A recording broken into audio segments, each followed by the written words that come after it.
क्या आप जानते हैं श्री कृष्ण की 16,100 रानियों का रहस्य क्या है? आइए आज हम इस गूढ़ कथा की गहराई में उतरते हैं। हिंदू पौराणिक कथाओं में श्री कृष्ण की 16,100 रानियों की कथा बेहद रहस्यमयी और अद्भुत है। यह सिर्फ एक साधारण कथा नहीं, बल्कि इसमें गहरा आध्यात्मिक और सांस्कृतिक महत्व छिपा है। बहुत लोग इसे केवल बहुपत्नी प्रथा, पॉलीगैमी मानते हैं, लेकिन सच इससे कहीं गहरा है। प्राचीन भारत में विवाह केवल दो व्यक्तियों का बंधन नहीं होता था, बल्कि परिवारों और समाजों के बीच एकता का माध्यम भी था। कृष्ण के विवाह भी अनेक बार राजनीतिक और सामाजिक दृष्टि से किए गए थे, ताकि विभिन्न राज्यों और समुदायों के बीच शांति और सहयोग स्थापित हो सके। कथाओं के अनुसार कृष्ण की 16,100 पत्नियां साधारण महिलाएं नहीं थीं, बल्कि देवी लक्ष्मी के स्वरूप मानी जाती हैं, सौंदर्य, समृद्धि और माधुर्य की प्रतिमूर्ति। यह दृष्टिकोण इस कथा को और भी गहराई और दिव्यता प्रदान करता है।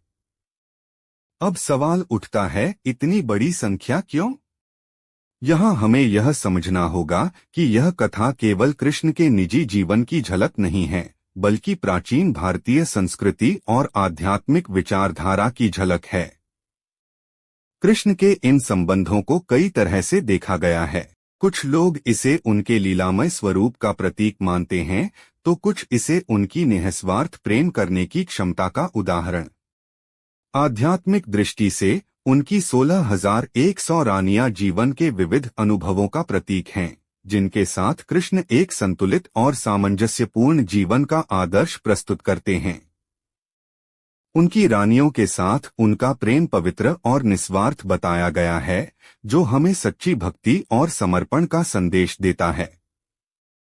साथ ही यह हमें कृष्ण के दिव्य स्वरूप की झलक भी कराता है, जहां वे एक साथ प्रेमी, पति और राजा की भूमिका निभाते हैं।